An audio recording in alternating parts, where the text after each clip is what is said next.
Coming up on Philosophy Talk. We're alike, you and I. Full of passion for what matters. So we can fight our way to a better world together. Some philosophers think morality boils down to making the world better for everyone. But who counts in everyone? Babies? Animals? Future people? What does that say? What man is a man who does not make the world better? How can we even tell what makes the world better for someone else? The only thing I ever wanted was a better world for the both of you. Do you have a moral plan? Doing good and living in accordance with your values does make people feel better and enjoy their life more. Our guest is acclaimed moral philosopher Peter Singer, author of Ethics in the Real World. I think that philosophy has made a real difference in that area. Making a Better World. Coming up on Philosophy Talk. Hey, philosopher. Just taking a moment to thank you for being a listener. And asking you to please consider making an end-of-year gift to support the program so that we can continue to question everything. Except your intelligence. This year, it's been everything from cancel culture to contradictions, from wise women to weird ones. So head on over to our website, philosophytalk.org, and click Support Us at the top of the page. Or give the gift of thought to the other philosopher in your life with a subscription to our library of nearly 600 episodes. Thank you for listening. Thank you for thinking. And thank you for supporting Philosophy Talk.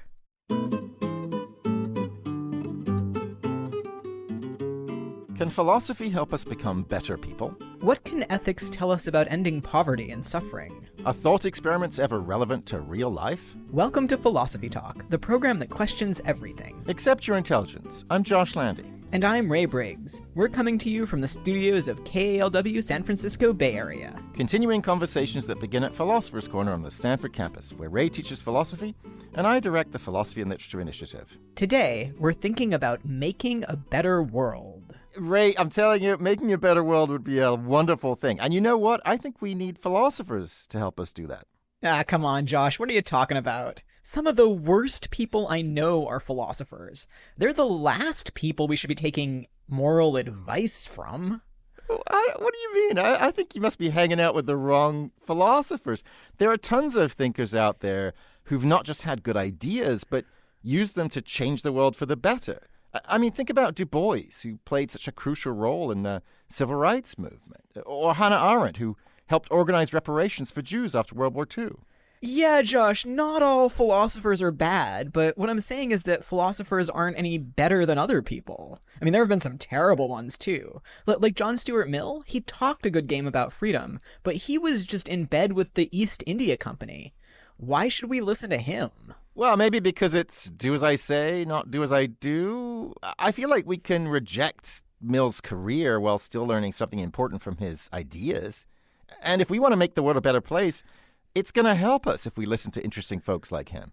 Okay, but there are also tons of philosophers whose ideas are bad, not just their actions. Like Immanuel Kant, he said that women were not fully rational beings. And David Hume said that black people are naturally inferior to white people. These are not ideas we should be living by. Well, I agree with that. I mean, those are obviously terrible beliefs. But the point of studying moral philosophy isn't just to pick up a bunch of ideas, even in the cases where the ideas are good.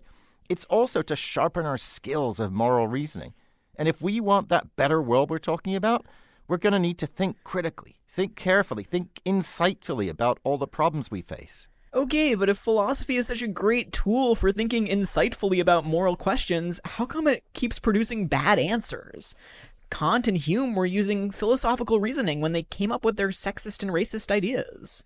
I don't know. I think maybe they were failing to use their reason. That was just prejudice talking.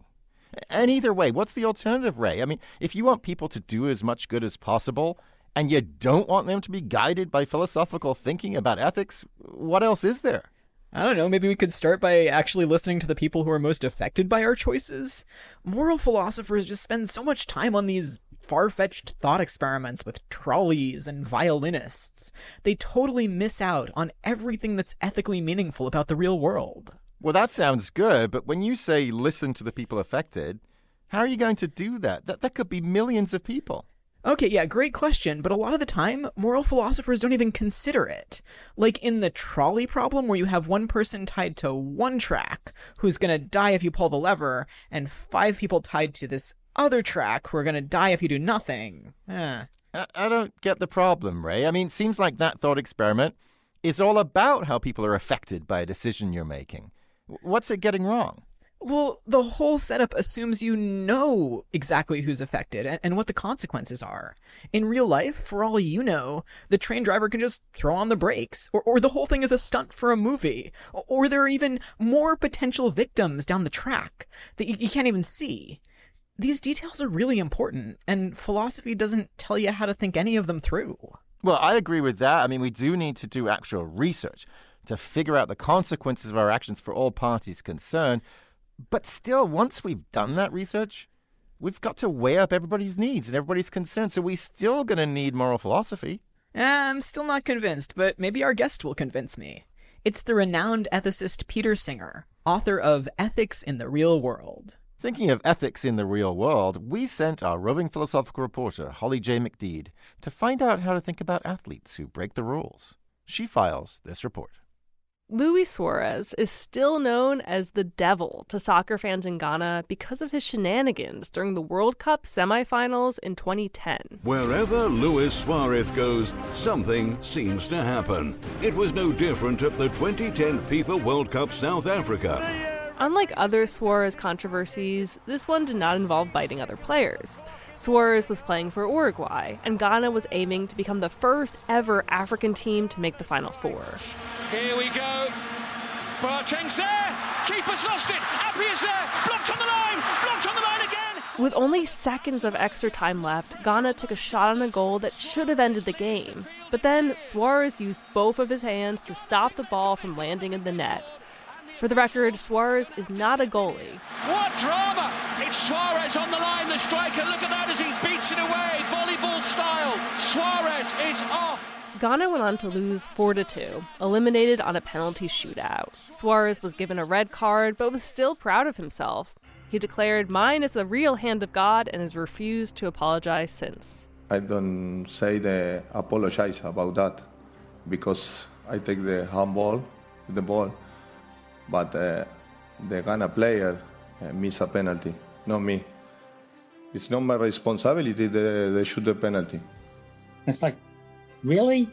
That doesn't sit with me. And I think it didn't sit with a lot of soccer fans. That's Stephen Moser, a recently retired professor of sports studies at Ithaca College in New York. He's been teaching about ethics in sports for decades.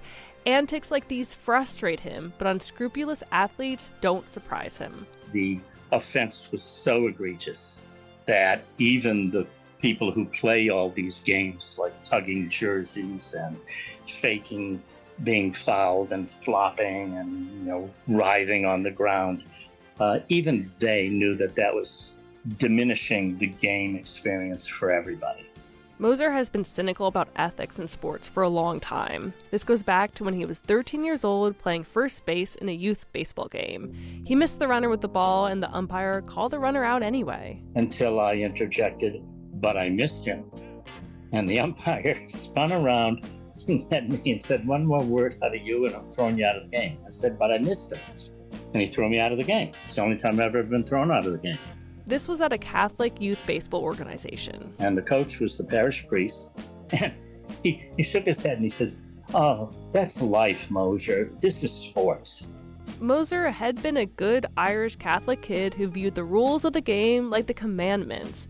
Now he says society normalizes unethical behavior in sports. Examples are everywhere. Take disgraced cyclist Lance Armstrong, who has admitted to doping. If you take me back to 1995, when it was completely and totally pervasive, I'd probably do it again.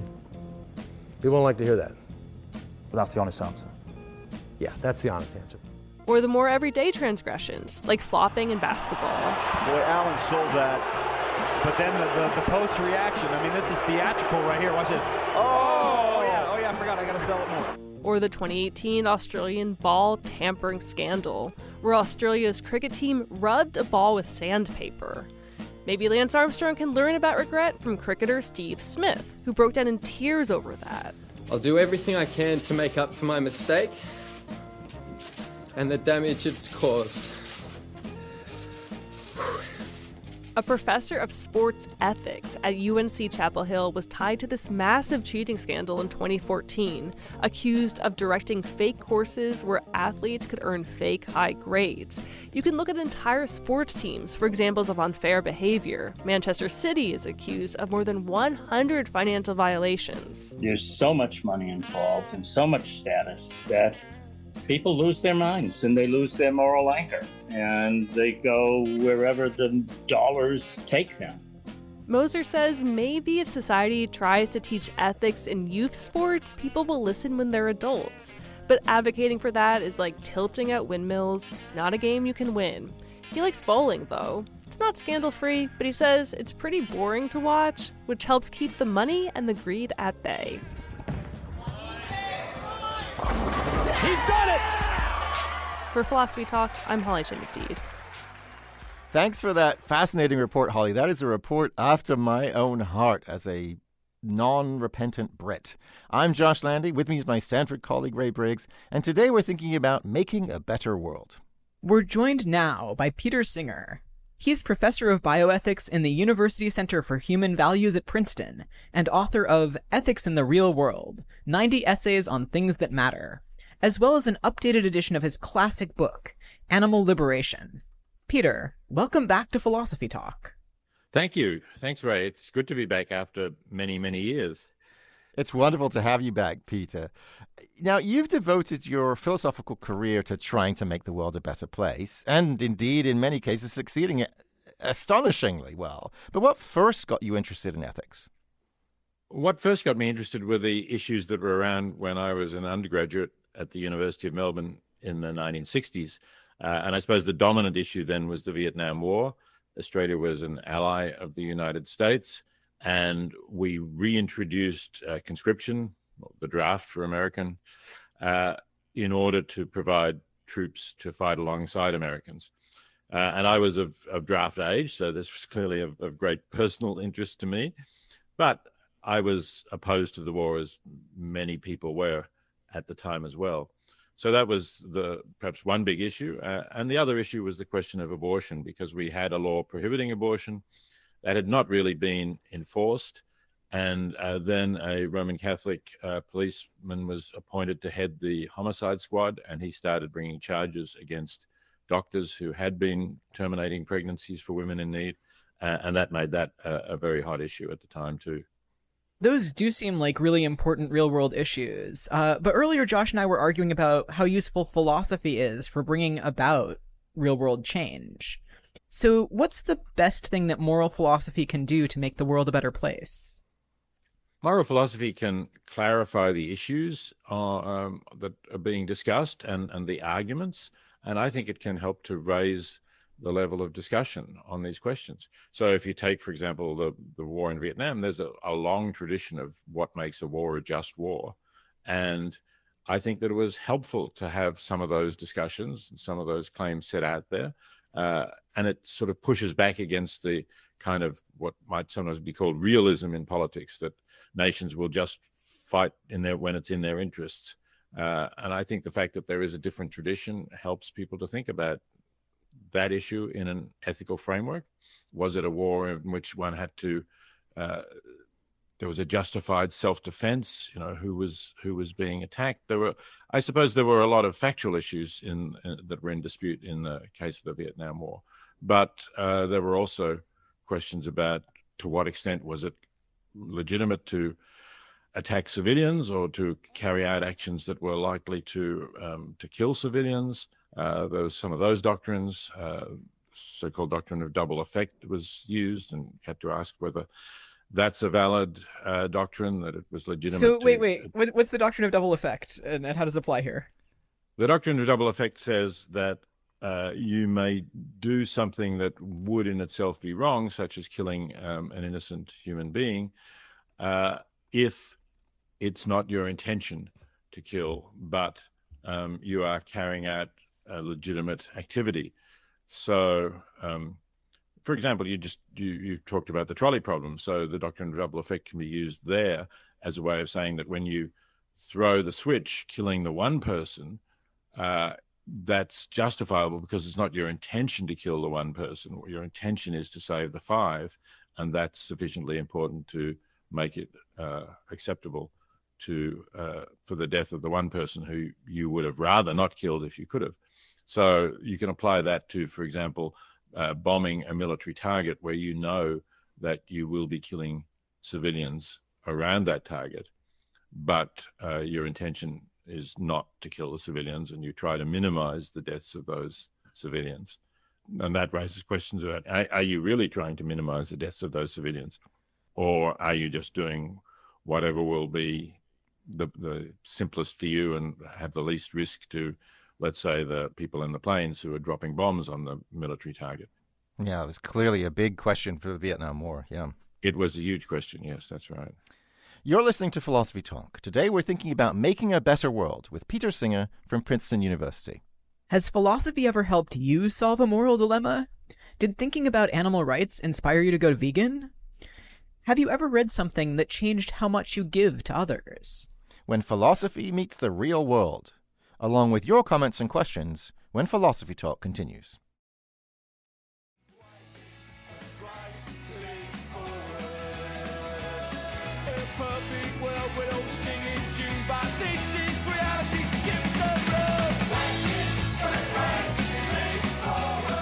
Can philosophy inspire us to make a great leap forward, ethically speaking? I'm Josh Landy, and this is Philosophy Talk, the program that questions everything. Except your intelligence. I'm Ray Briggs, and we're thinking about making a better world with Peter Singer, author of Ethics in the Real World. Got questions or suggestions about making a more ethical world? Email us at comments@philosophytalk.org or comment on our website. And while you're there, you can also become a subscriber and lose yourself in our library of more than 500 episodes. So, Peter, you were telling us about how philosophy can help us think through whether a war is justified. Do you have another example of a real-world issue that moral philosophy can help us get right or think through better? Oh, I have several, but one that I'll start with is our treatment of animals. I think that philosophy has made a real difference in that area, because when I first got interested in this question, around 1970, the assumption was that the people who were interested in protecting animals and not experimenting on them, for example, in the ways that were being done, or even didn't eat them, although that was extremely rare then, that they were animal lovers, that they had this feeling for animals that other people might not have.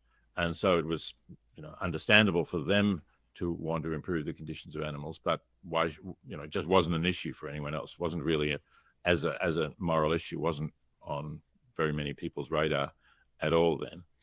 But I think if you think about this philosophically, you can say, well, these are sentient beings, they can feel pain, they can suffer. Why should we think that their pain and suffering is less significant than similar kinds of pain and suffering that human beings might feel? And that then raises the question of, well, they're not our species. Does that make a difference? And that gets you into that discussion. So I think that philosophy has really helped to put the treatment of non-human animals on the radar and, made it one of the issues that gets frequently discussed in philosophy courses, but also discussed outside the university. What's the best way to think about non-human animals from a philosophical perspective in relation to the question of what's morally permissible? I mean, one strand of thought suggests that what makes a non-human animal particularly worthy of our moral attention is their ability to reason. For example, their capacity to plan. The great apes very much have this. Another strand suggests that it's more to do with sentiment, their capacity to feel. We shouldn't mistreat non-human animals because, after all, they feel suffering. They feel pain. They feel sorrow and anxiety the way that perhaps we do, or something like the way we do. Does it matter that they respond the way we do? Does it matter that they have or don't have reason? Does it matter that they have or don't have the capacity to feel? What are the crucial criteria here? So to me, basically, it is a question of suffering. Jeremy Bentham said this almost 200 years ago. The question is not can they reason or can they talk, but can they suffer?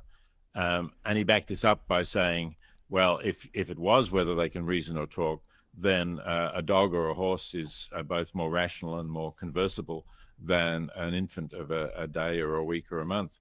So if we want to say that infants have rights or we shouldn't ignore their interests, then we need to extend them to non-human animals as well. But I think that there is some relevance to some of the things you mentioned. For example, the ability to think ahead and think about your future, because that may change the interests you have. So my view is that we should give equal consideration to similar interests. And as I said before, that means that if a non-human animal feels a similar kind of pain to what I might feel, I shouldn't give more weight to my own pain than I give to that of the animal, or of course some other human who feels similar pain.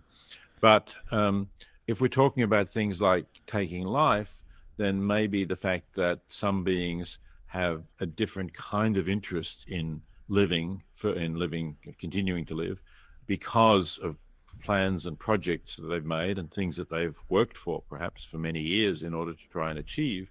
And if they're killed, they can't achieve those things. And so maybe that has a greater significance for beings capable of thinking about their own future in that way than the loss of life does for another being who doesn't have that capacity. So does that mean that it is okay to, say, kill and eat a cow as long as you do it humanely? Well, it doesn't necessarily mean it's okay. That's a big debate. You could say, well, the cow could still have continued to live and enjoy life, and that's a harm to the cow that cow can't. But I certainly think that it means that it's different. It means that we don't have to equate the killing of the cow with the killing of somebody who has been planning for their future and wanting to go and live and wanting to go on living and wanting to, whatever it might be, to see their children grow up or something of that kind, that we can assume perhaps the cow does not have those thoughts. So, who else doesn't have those thoughts as babies? So here's a kind of a thing that most people think is that it's way worse to kill a baby human than to kill a cow, but they seem kind of similar in terms of their ability to look forward to the future. Like, neither of them has a conception of the future yet. Does that mean that we've just kind of misjudged sort of the relative values of babies versus cows? Well, I do think that it's relevant to how tragic the death of a baby is, that the baby does not have those thoughts of the future. And I think a lot of why the deaths of very young infants are tragic, it has to do with the hopes and wishes of the parents and others who love and care for that child. Because I do think that in some respect, yes, as you say, the mental life of the infant, or as Bentham said too, is not more rational than that of the cow, maybe probably less if we're talking about the very young infant. So, yeah, I think you have to look externally, if you like, outside that particular child to see why it's tragic that child should die. Peter, we've got a question from a listener. It's Jenny in San Francisco. Jenny writes this: during COVID, my partner and I strongly disagreed about whether the government should be able to force people to get vaccinated. I said that no one was ever held down and forcibly vaccinated, but there were restrictions imposed for those who chose not to get vaccinated. My partner thought the restrictions in some cases amounted to state coercion. Can philosophy help with our disagreement? Well, philosophy can help by asking what counts as coercion. And I suppose asking whether state coercion is always wrong, because clearly state coercion is not always wrong. Your partner needs to explain more about that, because we think that the state is entitled to coerce you to take taxes so that it can provide the various essential services that states provide. In this case, I'm inclined to agree with you that the restrictions were not really coercion. Let's say that you could not go to public events without showing a vaccination certificate. You couldn't go to the theatre or to a sports event, or maybe even you couldn't use public transport, or certainly you couldn't fly. But, you can survive without those things. They're not strictly essential. the public transport one, if it really applies to everything, trains and buses, might be a great hardship. But after all, if you are not vaccinated and you do use public transport, you are likely to be increasing the risk that your fellow passengers will get COVID. So if that is in fact a correct statement of the facts, then it's not for your own good that the state is coercing you to be vaccinated. It's so that you don't harm others. You're listening to Philosophy Talk. Today, we're thinking about making a better world with Peter Singer from Princeton University. Peter, we've been talking a bit about places where philosophy can provide insight that's useful for people. Do you think that there are any moral questions on which philosophy has been particularly unhelpful? Questions on which philosophy is less helpful are questions which depend greatly on the facts, and there are different views of the facts, and it's hard for people to sort it out. And sometimes questions about whether a war is a just war will depend very much on disputed facts about what's happening. I don't think that's the case in the case of Russia's invasion of Ukraine today, but it was more disputed in the case of the Vietnam War as to what the origins of the conflict were and whether it was a civil war or whether it was an invasion of one country by another. And that seems like, so it seems like we need to have facts, but once we have the facts, then there are three possible positions, right? One position is the one that you have and that, frankly, I agree with, which is that moral philosophy at that point often can help us. But then there are folks who say, no, it's neither here nor there. All that philosophy is doing at that point is rationalizing the beliefs we came in with. We just had some intuitions. They aren't particularly rational. Maybe they're prejudices. And then we use all this machinery of philosophy to justify them. And then there's an even worse thought, which is moral philosophy, all it does is confuse us, right? Moral dumbfounding. We just get put in front of these thought experiments that bamboozle us and cause us to give up and perhaps become less morally good, or maybe we have moral self-licensing. We feel like, well, I just did all my morality in the classroom when I learned all that moral philosophy, and now I've done all that. I gave it at the office. Now I can go and break a lamppost. So what's your best justification for saying, no, it's not bad for you morally, it's not even neutral, it's actually morally good that you read moral philosophy or listen to moral philosophers? Well, I think the clear proof of that is a carefully controlled experiment that Eric Schwitzgebel, Brad Coaklett, and I did a couple of years ago, which has been published in peer-reviewed journals. I love this experiment. Thank you. In which we, or Eric, I should say, had a large class at UC Riverside and randomized so that half the class took part in a discussion about the ethics of eating meat, and the other half took part in a different discussion about giving to charity. But that was just a control group.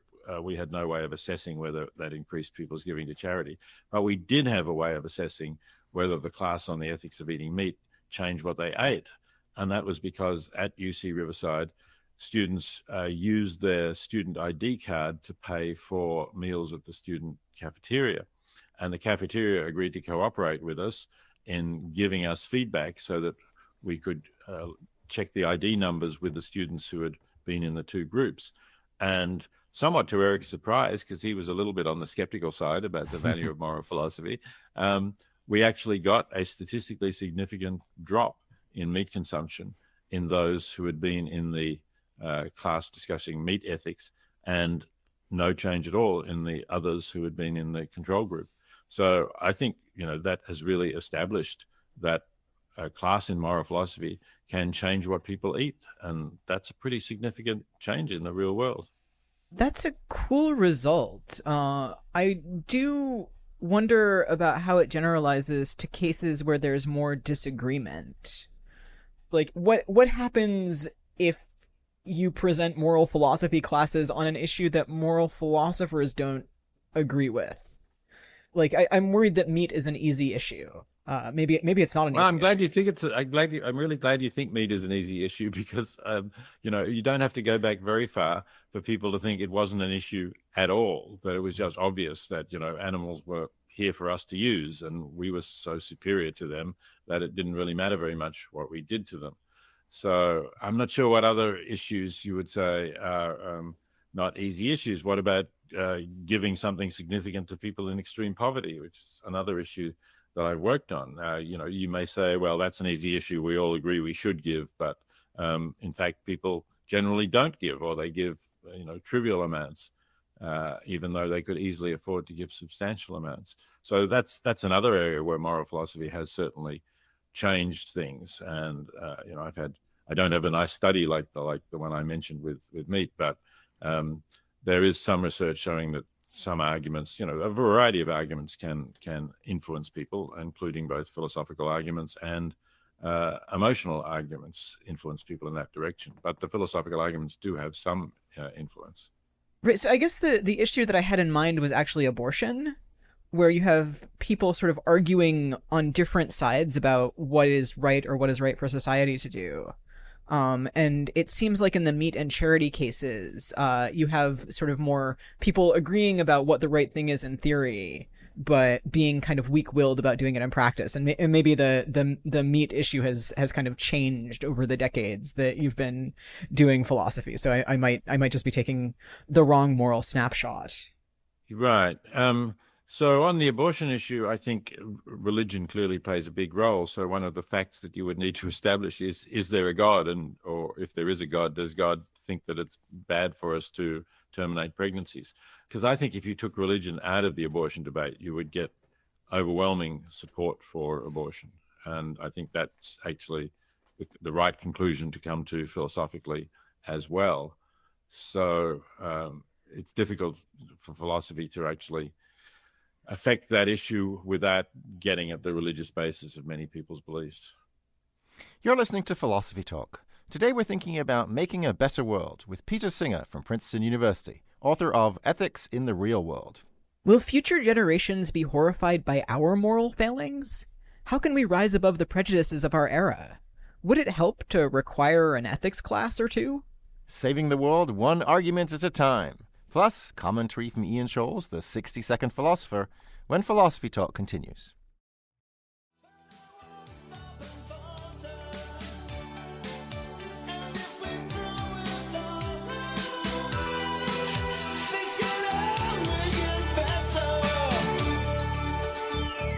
What do we need to throw away for things to get better? I'm Josh Landy, and this is Philosophy Talk, the program that questions everything. Except your intelligence. I'm Ray Briggs. Our guest is Peter Singer from Princeton University, and we're thinking about making a better world. So, Peter, with the enormous powers vested in us by KLW Radio, we're going to make you a global philosopher king for the day. What's the first big thing you're going to do to bring about a better world? I think I'm going to decree that we should stop eating animals and commercially raising animals for their meat, milk, and eggs. I think that will not only enormously reduce animal suffering on a scale that is so vast it's difficult to comprehend, but it will also dramatically reduce greenhouse gases, which is something that we very urgently need to do. It will reduce in local pollution, because factory farms in particular are extremely polluting of water and air in their local area. And it will reduce public health risks, both from the overuse of antibiotics and other antimicrobials, which creates resistance among bacteria. And it will also reduce the risk of another pandemic emerging from factory farms, as the swine flu pandemic did in the early 2000s. I mean, I'm totally on board with that. But since we have you as Philosopher King, maybe we can ask you to issue more excellent decrees. One of the things I'm wondering about is long-termism, right? So your name is associated with effective altruism, and one of the offshoots of effective altruism is the idea of paying more attention than before to the long-term prospects of the human species, trying to get out ahead of dangers to our entire kind. How much do you think, if you as Philosopher King, how much of your decree would be devoted to what you see as potential threats, whether it be AI or climate change or anything else that's potentially on the horizon at a species level? I certainly would pay attention to those threats. They're rather different. Climate change, as I already mentioned, is something that we need to deal with now. It's already changing the climate in really adverse ways. I'm speaking to you from Australia, where, of course, we're greatly at risk of bushfires. We've had terrible fires previously, and in the United States now, of course, the Canadian forests are burning in ways that they haven't previously. So that's not a long-term issue. I mean, it's also a long-term issue because it is going to get worse for centuries, but it's a present issue as well. So I think that's something that I would definitely make decrees about. I already mentioned eliminating meat production as a contributing factor, but there's a lot more that we need to do to cut out fossil fuels as well. When you talk about things like AI and that being a danger of extinction, which is something a lot of people have been talking about just recently, the one question is, can we actually do something about this? Because problems have to be tractable. It's one of the AI mantra is that you should think about problems that are large scale, that are neglected, and also that are tractable. And a lot of people have been saying, well, yes, we should have a moratorium on AI, but nobody is suggesting how we're actually going to have a moratorium on developing AI, given that it's being developed in different countries, that the defense departments of both the United States and China, I'm sure, are looking at this. And how are you going to get a treaty that we will not try to develop AI? It's going to be much harder to monitor, obviously, than a nuclear disarmament treaty. So you need to think how we're actually going to be able to contribute to this issue. I think it's great that people are working on this and are thinking about it, and that's fine.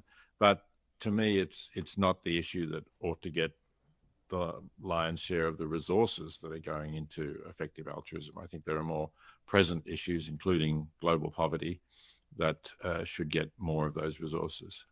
So if we're flagging technologies that could pose a threat to human beings and that are hard to stamp out, I always also wonder about sort of military technologies. So you have countries building and stockpiling weapons, which seems bad from a climate perspective. Using these weapons kind of accelerates climate change, and also bad from a poverty perspective. Those resources could be going to sort of food and housing for people. Do you have any views on militarization and what we might do about it? I don't know what we can do about it because, again, it's an issue in which countries compete, and there isn't enough trust to say, well, we'll just all agree not to build more weapons. And you look exactly at what's happening in Europe now. Europe had cut down its commitments to defense, and then Russia invades Ukraine, and Europe, I think, very reasonably sees this as a threat. Certainly the countries that were formerly under the domination of the Soviet Union, like Poland and the Baltic states, certainly see this as a threat. So Europe now starts increasing its expenditure on the military. And I don't blame them for doing that, honestly. I mean, I do think that looking at what Putin is doing brings back memories of the 1930s and Hitler's incremental expansions of German territory leading up to the Second World War. And a lot of people say, well, it would have been better if Hitler had been stopped earlier. So I don't think we want to allow Putin to take over Ukraine and then have a larger and more powerful country, which could then start to attack other neighbors that in some sense used to be part of the Soviet sphere. So I don't see a way of actually stopping that in the world at present. But it's up to us what we eat. And also, of course, we can be politically active on things like the treatment of animals and factory farming.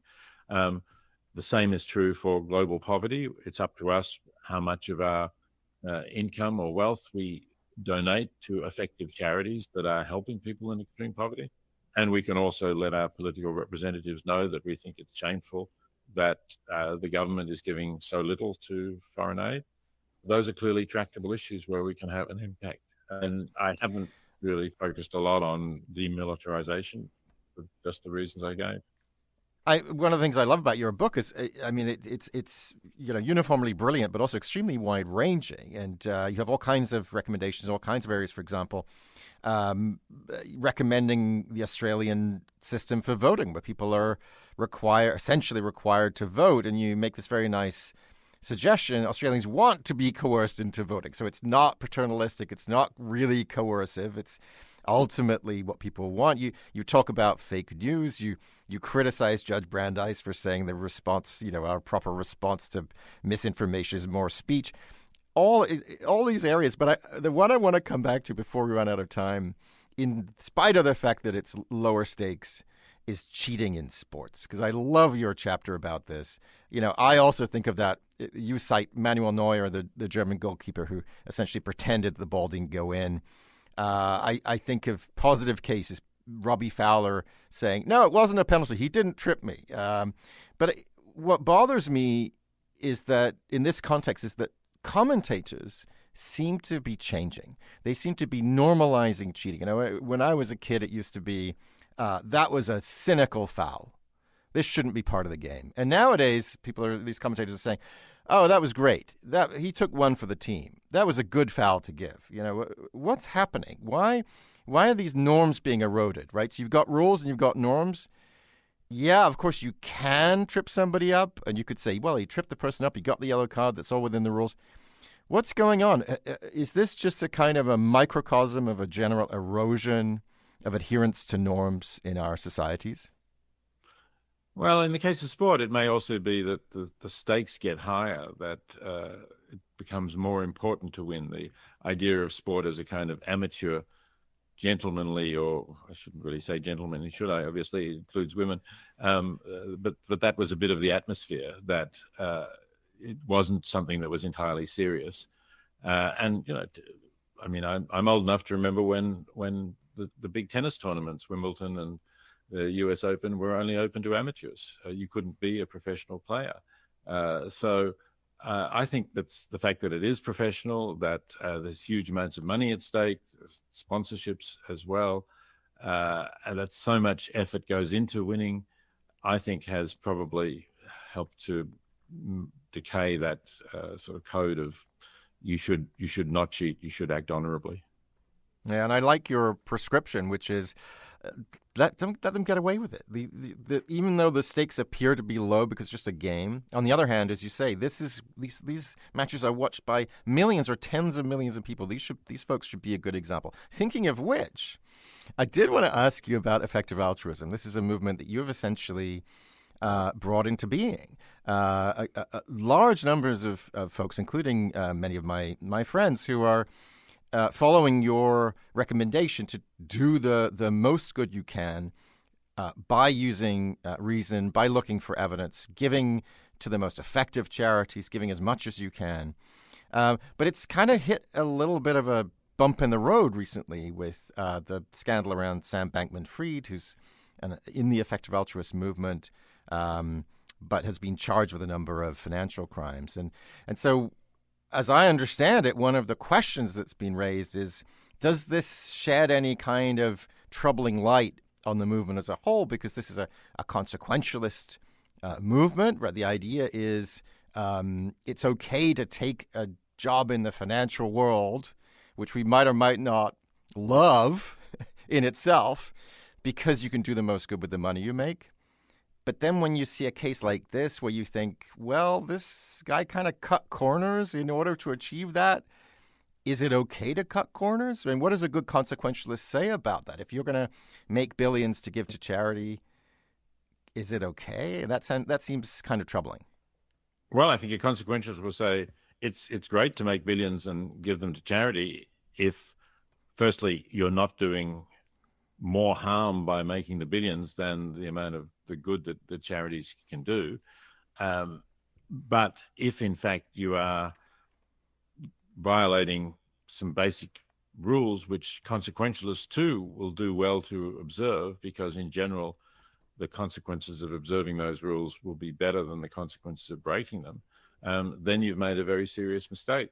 And I think that's, well, if we accept the allegations made against Sam Bankman-Fried, then he did make an extremely serious mistake. He really was, I suppose, gambling with other people's money. And when the gamble didn't pay off, the money wasn't there. And that was loss of trust in what he was doing. And because he was perhaps the most prominent proponent of earning to give, as it's called, this practice of trying to earn a lot of money in order to give it effectively to do good in the world, he certainly tarnished that idea, which I think is still basically a sound idea. Maybe we're now more aware of the temptations that people may be under when they're doing that. But I don't think it really undermines the ethics of effective altruism as a whole. I think it is a case of showing, well, there are people who will make mistakes in any large institution and make very serious mistakes. Peter, thank you so much for joining us today. I feel like a better person already. That's great. Good. Keep doing it. And I hope all the people who listen will, because that's another thing that we haven't talked about, actually, that doing good and living in accordance with your values does make people feel better and enjoy their life more. So, yeah, go for it. Thanks a billion. Our guest has been Peter Singer, Professor of Bioethics in the University Center for Human Values at Princeton, and author of Ethics in the Real World, as well as an updated edition of his classic book, Animal Liberation. So, Ray, what are you thinking now? There's so much to get to in this conversation. I'm regretting that we didn't get to talk at all about disability rights. There's been some really interesting criticism of and exchanges with Peter Singer on that. I particularly recommend the essay Unspeakable Conversations by Harriet McBride Johnson, which is in this wonderful anthology Disability Visibility, edited by Alice Wong. And so I recommend the whole anthology. Fantastic. And I also recommend Animal Liberation. Yeah, me too. And again, Ethics in the Real World, it's a treat to read. I'm telling you. We're going to put links to that and to everything we've mentioned today on our website, philosophytalk.org, where you can also become a subscriber and gain access to our library of more than 500 episodes. And if you have a question that wasn't addressed in today's show, we'd love to hear from you. Send it to us at comments@philosophytalk.org, and we may feature it on the blog. Now, a man who speeds his way to a better world, it's Ian Scholes, the 60-second philosopher. Ian Scholes, it's not easy building a better world. Much of the world is in flames, making it hard to gather pieces from which to build. It's like working with melted Legos, or Legos so encumbered with proprietary restrictions you have to wade through lawyers just to make a tiny house. You ever try to make an organic farm play set from a Spider-Man versus Dr. Octopus mech battle building set? Well, then you know what I'm talking about. Also, doing the right thing often means doing the wrong thing. Take the ongoing switchover from gas to electric in our moving vehicles. Despite enthusiasm from patchouli-reeking tree huggers, big oil lumbers on as red states like Texas make it illegal to use state funds to promote or invest in alternative energy sources. And electric means batteries, which means copper, cadmium. Bad enough getting support for wind and solar. Who wants to greenlight copper mines? Remember the Anaconda pit mine out of Butte, Montana? Finally abandoned, it filled up the groundwater and was a frequent cause of death for migrating birds who would land there for a refreshing drink and then fall dead from the sky moments later. After many years of toxic cleanup, it has eventually become something of a tourist attraction. Before I know it, there will be scuba diving forays to see what three-headed trout have evolved in those deeps. Who knows? Mines are a kettle of fish, and water power means dams. Hoover Dam's reservoir is running low, as is the Colorado River. Arizona itself is in the middle of a mega-drought, in the middle of always being a desert, which is probably why it became pals with Saudis way back in the early 20th century. Saudis went nuts for Arizona's desert farming techniques, which are said to be amazing, but might be better employed, I would think, in areas more conducive to farming, such as a place with topsoil and some kind of measurable annual rainfall. They do have sunlight, which led to alfalfa farms in Arizona, a very water-intensive crop first used for silage for Saudi racehorses. Alfalfa in Arizona uses the aquifer, where farms and houses surrounding alfalfa farms often have to bring in their own water on trucks. So there is the free market in action. On the plus side, innovative desert farming. On the minus, water only belongs to who has it. In the West, water is kind of like Bitcoin, a commodity, but also currency. Except now, because of advanced desert farming to feed Saudi quadrupeds, Arizona is running out of groundwater. One of the county supervisors in Arizona referred to the aquifer as forever water. Of course, forever water doesn't last forever. If you drink it all, it's gone.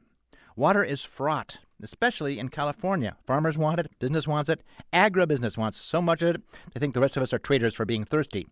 Not to mention those who want salmon to spawn, bleeding heart fish breeders, go suck on a sponge with Greta Thunberg. Golf courses, though, golf courses and lawns will always get their portion. In red state world, water's mine, not a privilege, a right. And you only want it because you're too woke. And the manufactured outragers all just bleed together.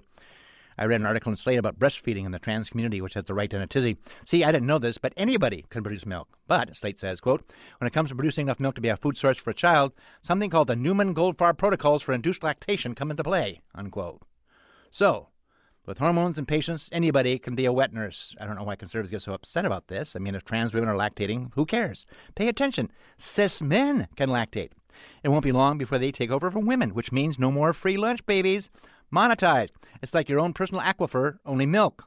Eventually, we could end world hunger with an army of male wet nurses, fully armed, breasts proud, marching from village to village, expressing milk in bottles in special huts for a reasonable fee, then moving on to a future world with a little more water certainty, hopefully. I gotta go.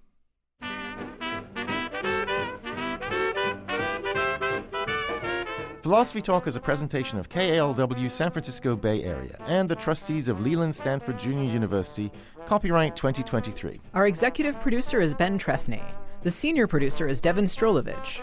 Laura McGuire is our director of research. Thanks also to Jamie Lee, Elizabeth Zhu, Emily Huang, Merle Kessler, and Angela Johnston. Support for Philosophy Talk comes from various groups at Stanford University and from the partners at our online community of thinkers. And from the members of KALW Local Public Radio San Francisco, where our program originates. The views expressed or misexpressed on this program do not necessarily represent the opinions of Stanford University or of our other funders. Not even when they're true and reasonable.